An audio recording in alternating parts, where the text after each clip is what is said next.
大法师沉吟几声：“这是我无故试探在先，还要让你重新再布置一次。”不碍事不碍事，大多都能够重复用。不过长寿，师弟。您说。大法师皱着眉，凝视着面前的李长寿，问出了来自元神深处的疑惑：“你这是为自己设想了多强的死敌啊？”弟子只是将此时弟子能够做到的布置都用心做了一遍，有备无患，才可安心修行矣。大法师笑着摇了摇头：“当真是。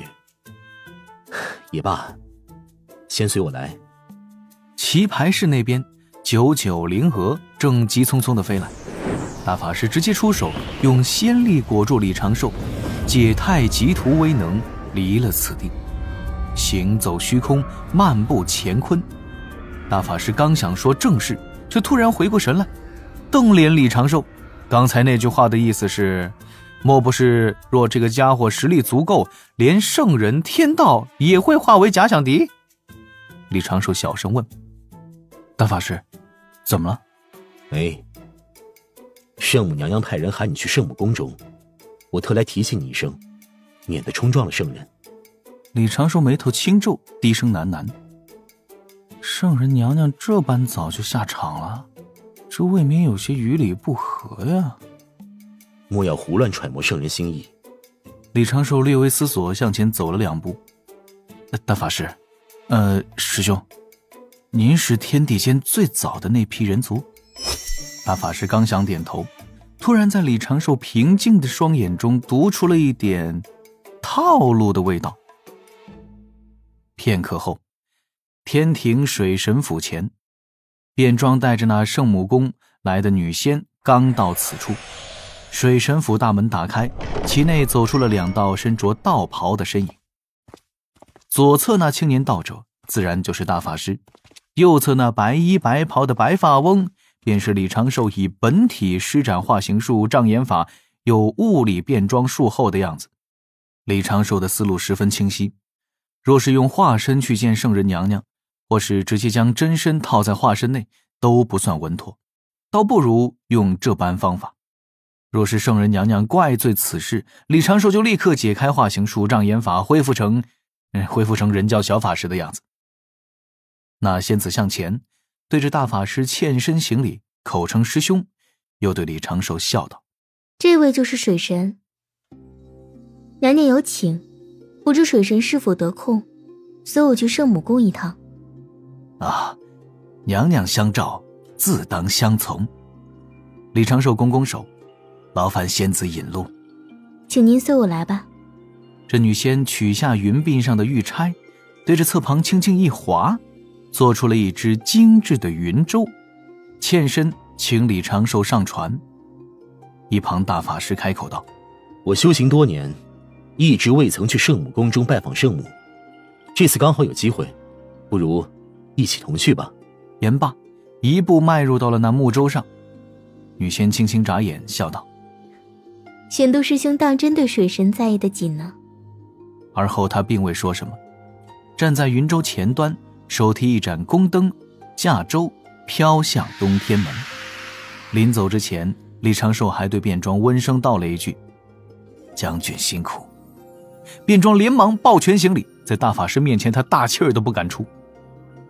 云舟还未离开天庭，东木公就匆匆赶来，取了2只礼盒给了李长寿，便说这是玉帝陛下给圣人娘娘的赠礼，让李长寿一并带上。那圣母宫中来的仙女如何不懂？大法师相随，东木公赶来，都是人教与天庭在表态，力挺水神。他只是含笑不语，并未多说半句。云舟顺利驶出东天门，飞速在不断的窜升，但是云舟总体十分的安稳，半点风声都没有。李长寿与玄都大法师一路闭目养神，也并未互相传声，具体该如何应对，在他们赶去水神府的时候都已经商议妥当了。按道理来说，圣人娘娘既然请自己过去，那定不会为难，顶多就是言语告诫。但是李长寿就怕圣人娘娘不按常理出牌，以防万一，请着大法师陪着自己一同过去，总归是多了一道保险。这云舟极快地飞到了东海之东，又沿着天柱向上疾飞，冲入了迷蒙云雾。转眼间，他们飞出了这一片天地，飞到了无尽虚空。云舟又朝着某个方向疾驰了半个时辰，这才开始缓缓减速。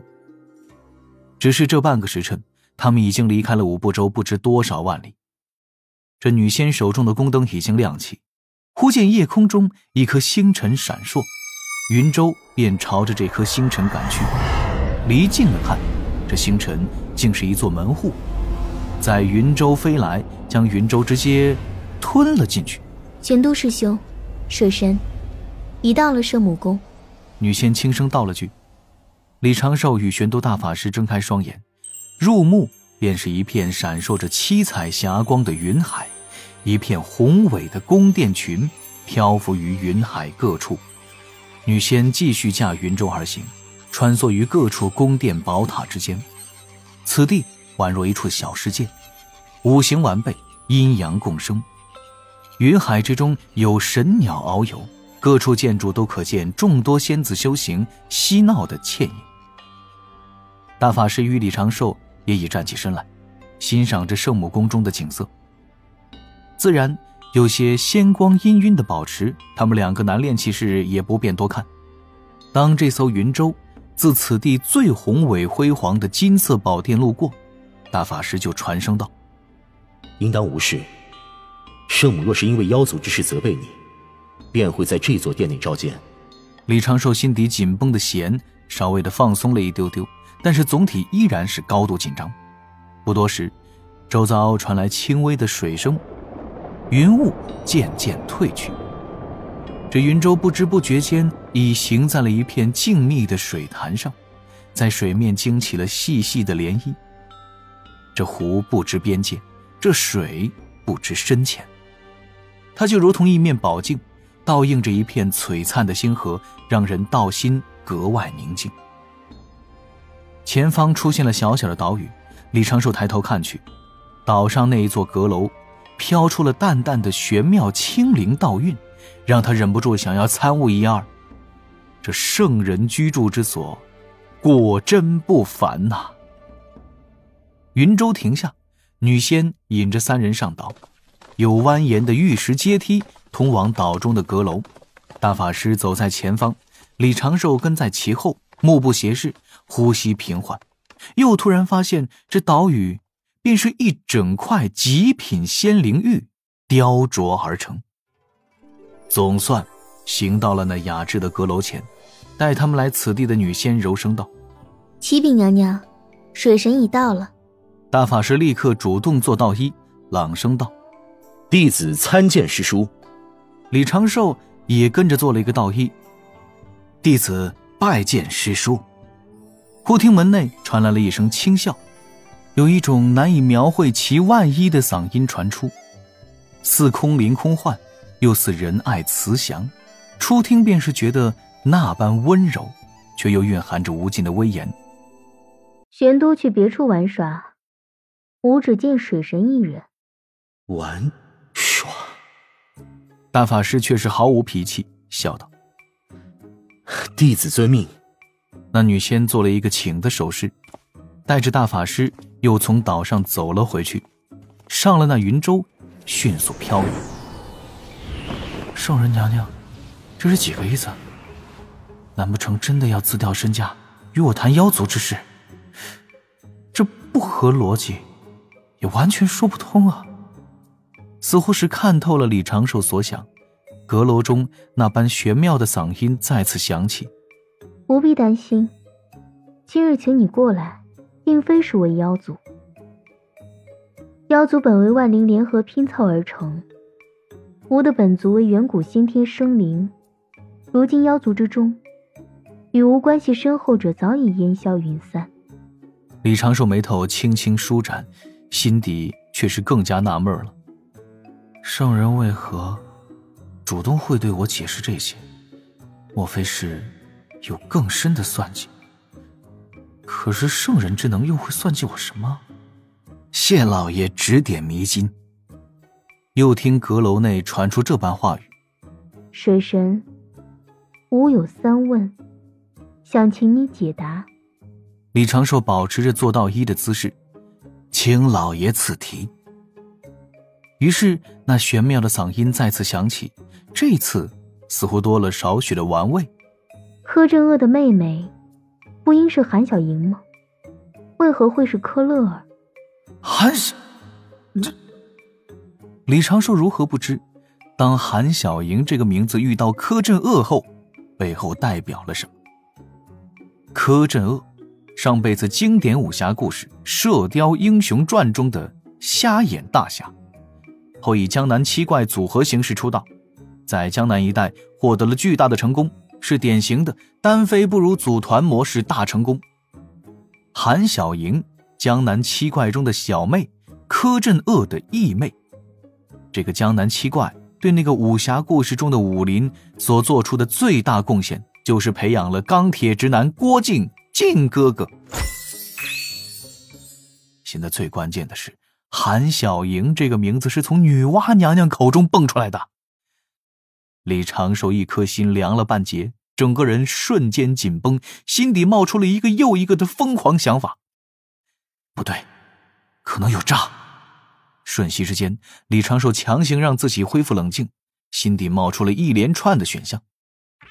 女娲娘娘跟我一样是来自一个美丽的蓝色星球，圣人真的能够跨越时间长河，看透前生后世？我来的地方跟洪荒大士是平行世界？女娲娘娘有读心术？人族圣母有其他圣人没有的能力？总不能我跟灵娥讲故事被女娲给听这个绝对不可能。